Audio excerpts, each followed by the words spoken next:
સમાચારો તરફ નજર કરીએ તો મધ્યમ અને નોકરિયાત વર્ગને લઈ કેન્દ્ર સરકારની મોટી રાહત જોવા મળી રહી છે। નવા માળખા હેઠળ 12 લાખ સુધીની આવક કરમુક્ત કરાઈ છે। ઇન્કમ ટેક્સને લઈ સરકારની મોટી જાહેરાતથી નોકરિયાત વર્ગમાં ખુશીની લહેર છે।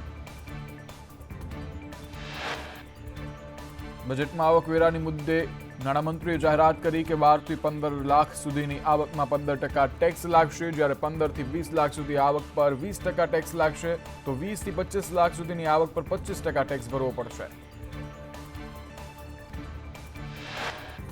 નવા કર માળખાની જાહેરાત બાદ મધ્યમ અને નોકરિયાત વર્ગને ફાયદો થશે। 12 લાખ સુધીની કરપાત્ર આવક ધરાવતા લોકોને આવકવેરામાં 80,000 રૂપિયાનો લાભ મળશે। બજેટમાં કર માળખાની જાહેરાત બાદ ₹18 લાખ સુધીની કરપાત્ર આવક ધરાવનારને 70,000 રૂપિયાનો લાભ મળશે, તો 25 લાખ સુધીની કરપાત્ર આવક ધરાવતા લોકોને 1.10 લાખ રૂપિયાનો આવકવેરાનો લાભ મળશે।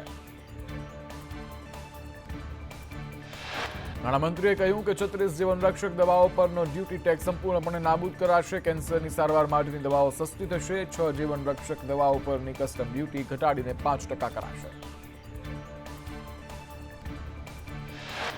સિનિયર સિટીઝન માટે ટેક્સ છૂટમાં વધારો કરાયો। સિનિયર સિટીઝન માટે ટેક્સ રિડક્શન વધારી 1 લાખ કરાયો। TCSની મર્યાદા 7 લાખથી વધારીને 10 લાખ કરાઈ। 2 થી 4 વર્ષનો જૂનો ટેક્સ પણ ચૂકવી શકાશે।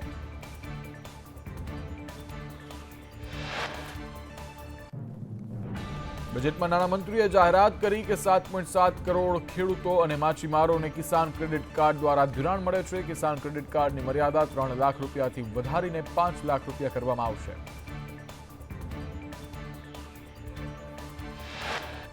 બજેટમાં સ્ટાર્ટઅપ માટે પણ જાહેરાત થઈ। સ્ટાર્ટઅપ માટે લોન ₹10,000 કરોડથી વધારીને ₹20,000 કરોડ કરવામાં આવશે। સાથે જ ગેરંટી ફીમાં પણ ઘટાડો થશે।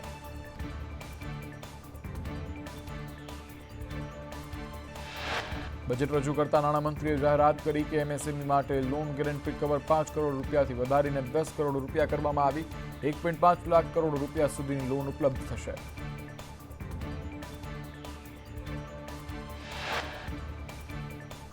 આવકવેરાને લઈ બજેટમાં નાણામંત્રીએ કહ્યું કરદાતાઓની સુવિધા માટે કર પ્રણાલી સરળ કરવામાં આવી। આવતા અઠવાડિયે નવું ઇન્કમ ટેક્સ બિલ આવશે। નાણામંત્રીએ કહ્યું કરદાતાઓ માટે સુધારો કરવામાં આવ્યો છે।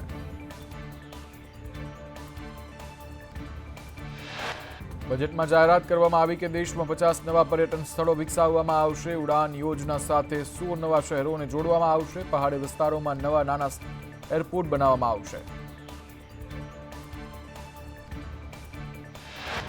મેડિકલ ટુરિઝમને પ્રોત્સાહન આપવા વિઝા નિયમો હળવા કરાશે। બિહારમાં 3 નવા ગ્રીનફિલ્ડ એરપોર્ટ બનાવવામાં આવશે। ઉડાન રિજનલ કનેક્ટિવિટી 120 નવા ડેસ્ટિનેશન સુધી વધારાશે। પટના અને બહેતા એરપોર્ટની ક્ષમતા વધારાશે। ઈ શ્રમ પોર્ટલ પર રજીસ્ટર શ્રમિકોને ઓળખ કાર્ડ અપાશે। પ્રધાનમંત્રી જન આરોગ્ય યોજના હેઠળ આરોગ્ય સેવાનો લાભ મળશે। શહેરી શ્રમિકોના ઉત્થાન માટેની યોજના લાગુ કરવામાં આવશે। બેંકો પાસેથી ₹30,000 સુધીની મર્યાદા સાથે લોન અપાશે। કેન્દ્રીય બજેટને લઈ પીએમ મોદીએ કહ્યું વિકસિત ભારત મિશનને મજબૂત કરનારું બજેટ। સુંદર બજેટ માટે નાણામંત્રીને ધન્યવાદ। આ બજેટ આમ જનતાનું બજેટ છે, રિફોર્મની દિશામાં લઈ જનારું બજેટ। પીએમએ વધુમાં કહ્યું બજેટથી મોટું પરિવર્તન આવશે। આ 140 કરોડ ભારતીયોની આકાંક્ષાનું બજેટ છે। ટુરિઝમથી નવી રોજગારીનું સર્જન થશે। રાજ્યોમાં રોકાણ વધે તે માટે બજેટમાં પ્રયાસ। દેશમાં વિકાસ પણ વિરાસત પણનો મંત્ર આપવામાં આવ્યો। નવી નોકરી મળી છે તેમને ઇન્કમ ટેક્સની મુક્તિનો લાભ। 12 લાખ સુધીની આવક ટેક્સ મુક્ત। મિડલ ક્લાસને બહુ મોટો ફાયદો થશે। કૃષિ સેક્ટર માટે બજેટમાં વિશેષ ભાર મુકાયો। બજેટથી મેન્યુફેક્ચરિંગ સેક્ટરને પણ લાભ થશે। આ બજેટ ભવિષ્યની તૈયારી માટે મદદ કરશે। દેશવાસીઓને નાણામંત્રીની ઐતિહાસિક બજેટ માટે ધન્યવાદ।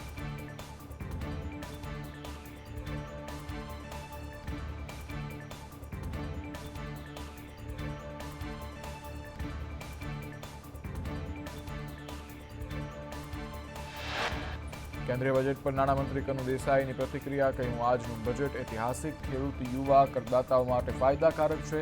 વિકાસલક્ષી બજેટથી રોજગારીનું નિર્માણ થશે. કેન્દ્રીય બજેટમાં ગુજરાતને બારોબાર અન્યાય થયો હોવાનું આમ આદમી પાર્ટીના ઈસુદાન ગઢવી નિવેદન આપ્યું. બિહારની ચૂંટણી ધ્યાને રાખી બજેટ રજૂ કરાયું. ગુજરાતે ભાજપને મત આપ્યા છતાં અન્યાય થયો.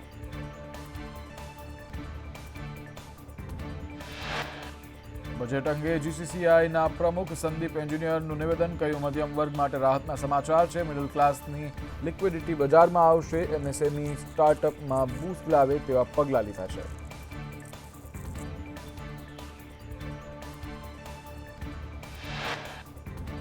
રાજકોટના ફાઇનાન્સ પ્રોફેસર હિરેન મહેતાએ કહ્યું, બજેટમાં 12 લાખ સુધીની ટેક્સ ફ્રીની જાહેરાત મધ્યમ વર્ગ માટે મોટી રાહત છે. નવા ટેક્સ કાયદા આગામી સપ્તાહે આવશે. તે જોવાનું રહેશે કે તેમાં નવું શું છે.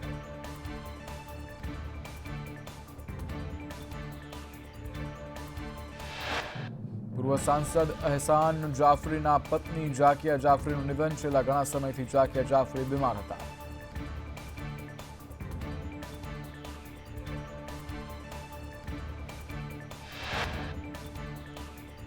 બજેટ પહેલા જ ઓઇલ કંપનીએ કોમર્શિયલ એલપીજી સિલિન્ડરના ભાવમાં 7 રૂપિયાનો ઘટાડો કર્યો. જો કે ઘરેલું ગેસ સિલિન્ડરની કિંમતમાં કોઈ ફેરફાર નથી કરાયો.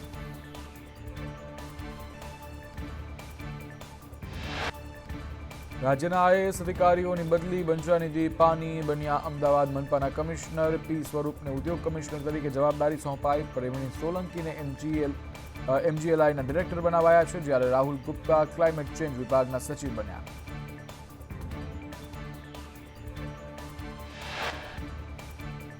વાવ-થરાદ જિલ્લાના સમર્થનમાં થરાદ નાયબ કલેક્ટર કચેરીમાં અરજી કરાઈ. 3000 અરજીઓ સાથે લોકો કચેરીએ ઉમટ્યા. વાવ-થરાદને જિલ્લો બનાવવા બદલ સમર્થન.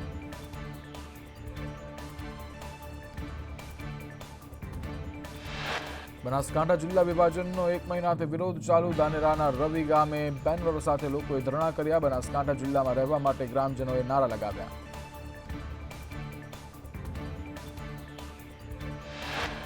દ્વારિકા નગરપાલિકાના 7 વોર્ડ માટે 87 ફોર્મ ભરાયા. કુલ 104 ફોર્મ પ્રાંત અધિકારી કચેરીએથી લેવામાં આવ્યા હતા, જેમાંથી આજે ફોર્મ ભરવાની અંતિમ તારીખે 87 ફોર્મ ભરાયા છે.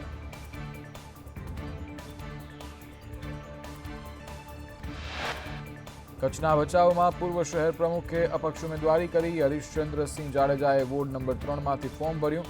હરીશચંદ્રસિંહ જાડેજાએ અપક્ષ ઉમેદવારી નોંધાવતા ભાજપમાં ભડકો.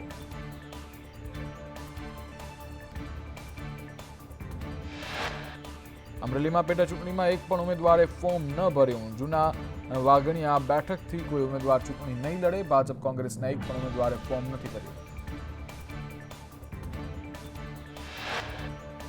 અમરેલી નગરપાલિકાની પેટા ચૂંટણીમાં ત્રિપાંખીયો જંગ. પેટા ચૂંટણીમાં 6 ઉમેદવારોએ ઉમેદવારી નોંધાવી. વોર્ડ નંબર 5 અને 7 માંથી ભાજપમાંથી 2 ઉમેદવારો. કોમલ રામાણી, નસીમબેન અગવાને ઉમેદવારી નોંધાવી છે. કોંગ્રેસમાંથી માધવી જાની, પ્રેમિલા રોકડે ઉમેદવારી નોંધાવી છે. આપમાંથી રેશમાબેન કાદરી, રોશની દેસાણીએ ફોર્મ ભર્યું છે. પંચમહાલમાં ટિકિટ કપાતા સિનિયર નેતા નારાજ. હાલોલ શહેર ભાજપ ઉપપ્રમુખની ટિકિટ કપાઈ છે. અભય વ્યાસની ટિકિટ કપાતા નારાજગી વ્યક્ત કરી. અભય વ્યાસે સોશિયલ મીડિયામાં પોસ્ટ કરી. તાપીની સોનગઢ નગરપાલિકાની ચૂંટણીને લઈ ભાજપ કોંગ્રેસ વચ્ચે સીધો જંગ. સોનગઢમાં 7 વોર્ડની 28 બેઠકો પર ચૂંટણી થશે. ભાજપ અને કોંગ્રેસના ઉમેદવારોએ દાવેદારી કરી.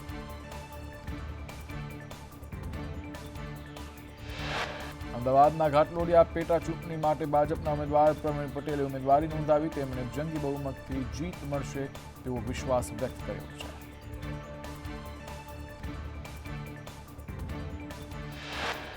વડોદરામાં કરજણ ભાજપના આગેવાનો આમ આદમી પાર્ટીમાં જોડાયા. નગરપાલિકાના પ્રમુખ મીના ચાવડા આમ આદમી પાર્ટીમાં જોડાયા. ચાલુ કોર્પોરેટર, પૂર્વ ચેરમેન આમ આદમી પાર્ટીમાં જોડાયા. મોટી સંખ્યામાં કાર્યકર્તાઓ આમ આદમી પાર્ટીમાં જોડાયા.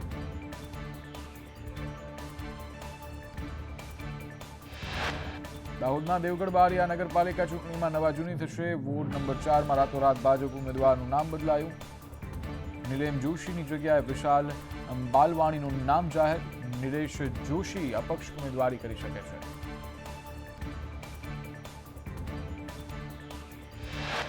જેતપુર નગરપાલિકાની ચૂંટણીમાં 11 બોર્ડની 44 બેઠક પર મતદાન યોજાવાનું છે. ત્યારે ધારાસભ્ય જયેશ રાદડિયાની હાજરીમાં ભાજપના ઉમેદવારોએ ઉમેદવારી નોંધાવી. નગરપાલિકાની ચૂંટણીમાં ભાજપ સ્પષ્ટ બહુમતી સાથે જીતશે તેવો ધારાસભ્યએ વિશ્વાસ વ્યક્ત કર્યો. ધોરાજી નગરપાલિકાની ચૂંટણીમાં ફોર્મ રજૂ કરવા ઉમેદવારોની કતારો લાગી. મોટી સંખ્યામાં ફોર્મ રજૂ કરવા માટે ઉમેદવારો જે છે તે ઉમટી પડ્યા.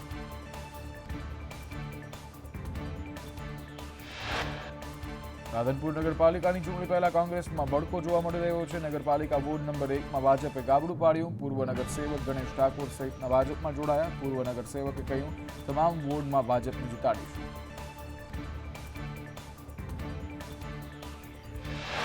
જૂનાગઢ કોર્પોરેશનની ચૂંટણી માટે ભાજપે ઉમેદવારો જાહેર કર્યા. ભાજપે જૂનાગઢ માટે વહેલી સવારે યાદી જાહેર કરી. જૂનાગઢના 5 વોર્ડમાં પરિવારવાદની નીતિ અપનાવી. ભાજપે વોર્ડ નંબર 1માં શોભના પીઠડિયાની જગ્યાએ પતિને ટિકિટ આપી. વોર્ડ નંબર 2માં કિરીટ ભીંભાની જગ્યાએ પત્નીને ટિકિટ આપી. વોર્ડ નંબર 9માં ગિરીશ કોટેચાના પુત્ર પાર્થ કોટેચાને ટિકિટ ફાળવી. વોર્ડ નંબર 9માં એભા કટારાને બદલે ભત્રીજા આકાશને ટિકિટ અપાય. તો વોર્ડ નંબર 13માં વાલ આમછેડાની જગ્યાએ પત્નીને ટિકિટ અપાય છે. વોર્ડ નંબર 14માં કિશોર અજવાણીના પુત્ર કલ્પેશને ટિકિટ ફાળવવામાં આવી. રાજકોટના ભૂપેન્દ્ર રોડ પર આવેલ બાલાજી હનુમાન મંદિરના બાંધકામને રાજ્ય સરકારની મંજૂરી. ગેરકાયદે બાંધકામની ફરિયાદ થતા કલેક્ટરે બાંધકામ અટકાવ્યું હતું. રાજ્ય સરકારે એનઓસી આપતા ફરી કામ શરૂ.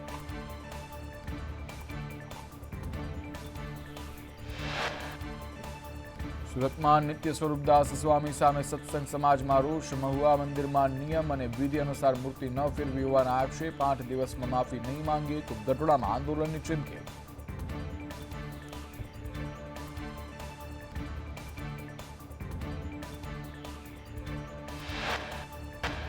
દાહોદમાં આધાર કાર્ડ માટે વહેલી સવારથી લોકો લાઇનમાં ઉભા રહ્યા. જિલ્લામાં માત્ર લીમખેડા અને દાહોદ સેન્ટર હોવાથી લોકોને ભારે મુશ્કેલી. આધાર કાર્ડ માટે લોકો 5 દિવસથી કામ ધંધો મૂકીને મોડી રાતથી લાઇનમાં ઉભા રહેવા લોકો મજબૂર.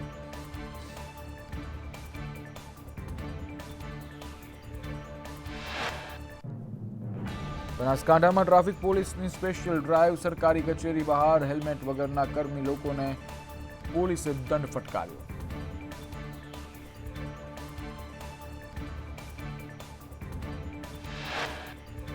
દ્વારકામાં નિર્જન ટાપુઓ ઉપર પોલીસનું કોમ્બિંગ શરૂ. અલગ અલગ ટાપુઓ પર એસઓજીએ ચેકિંગ હાથ ધર્યું. ગેરકાયદે દબાણો ન થાય તેના માટે સૂચનો અપાયા.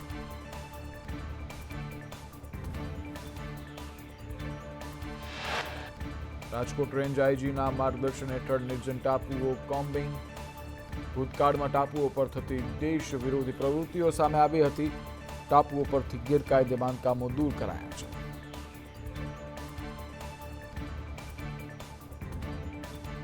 પોરબંદરની સ્કૂલને ઉડાવી દેવાની ધમકી મુદ્દે ફરિયાદ નોંધવામાં આવી છે. ગઈકાલે નેવી સ્કૂલને બોમ્બથી ઉડાવવાની ધમકી મળી હતી. એસઓજી બોમ્બ સ્ક્વોડ દ્વારા તપાસ કરવામાં આવી હતી.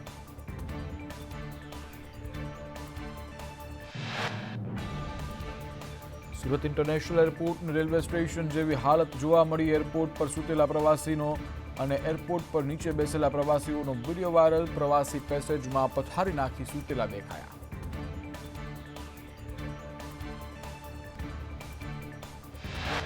દમણગંગા નદી દિલ્હીની યમુના જેવી પ્રદૂષિત બની. ટ્રીટમેન્ટ વગર દૂષિત અને ગંદુ પાણી નદીમાં છોડાયું. દાનહની દમણગંગા નદીમાં ફીણની ચાદરો છવાઈ.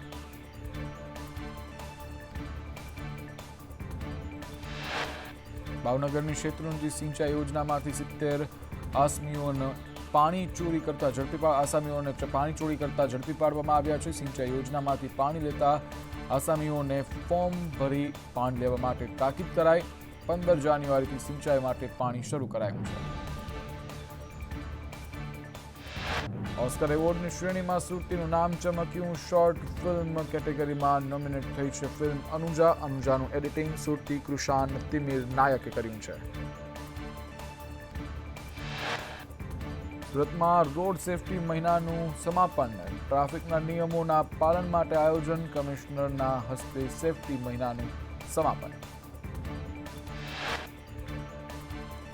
ખેડા અમદાવાદમાં કેડીસીસી બેંકના પટ્ટાવાળાએ કરી લોકરમાંથી 5 લાખની ચોરી, કેશિયરની જાણ બહાર 5 લાખ ચોરી લેતા ફરિયાદ, અમદાવાદ પોલીસે ગુનો નોંધી કાર્યવાહી હાથ ધરી.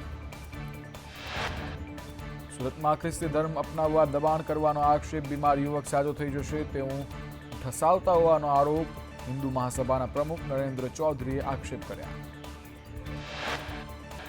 વલસાડમાં વૃદ્ધને 3 દિવસ ડિજિટલ અરેસ્ટ કરી 74 લાખ પડાવ્યા, સીબીઆઈ અધિકારીના નામે ડરાવી 74 લાખ રૂપિયા પડાવવામાં આવ્યા. મની લોન્ડરિંગના કેસમાં સંડોવણી હોવાની ધમકી. વાવથરાદના દીપાસરમાં ભાડાના મકાનમાં ચાલતું આંતરરાષ્ટ્રીય કોલ સેન્ટર ઝડપાયું, ભુજ સાયબર સેલે દરોડા પાડી 16 આરોપીઓને ઝડપી પાડ્યા. ઠગબાજો 6 મહિનાથી વૈભવ મકાન ભાડે રાખી કોલ સેન્ટર ચલાવતા હતા, મકાન વાવ સરપંચ દિવાળી સુઢાનું હોવાનો ખુલાસો. સુરતમાં 5 વર્ષથી વોન્ટેડ કાપડ ઠગાઈ મુદ્દે આરોપી રાજેશ વર્ધા ઝડપાયો છે. અમદાવાદના નવા નરોડાથી આરોપીની ધરપકડ કરવામાં આવી છે. કરોડોનું કૌભાંડ કરનાર ભૂપેન્દ્ર ઝાલાના સમર્થનમાં સાબરકાંઠાના ગાંભોઈ સહિત પંથકમાં પોસ્ટર લાગ્યા, વી સપોર્ટ BZ નામના લાગ્યા પોસ્ટર. મહાકુંભમાં રાજકોટના શ્રદ્ધાળુનું મોત નીપજ્યું, અચાનક શ્વાસ ચડતા કિરીટસિંહ રાઠોડનું મોત, પત્ની અને મિત્રો સાથે ગયા હતા મહાકુંભ. અમદાવાદના વાસણામાં ઝૂંપડપટ્ટીમાં આગ લાગતા દોડધામ, ફાયર વિભાગની ટીમે આગ પર કાબુ મેળવ્યો. રાજ્યમાં ઠંડીના ચમકારા સાથે બેવડી ઋતુનો અનુભવ થઈ રહ્યો છે. નલિયામાં સૌથી ઓછું 9.4 ડિગ્રી તાપમાન નોંધાયું તો ડીસામાં 11.1 ડિગ્રી, કેશોદમાં 12.3 ડિગ્રી તાપમાન.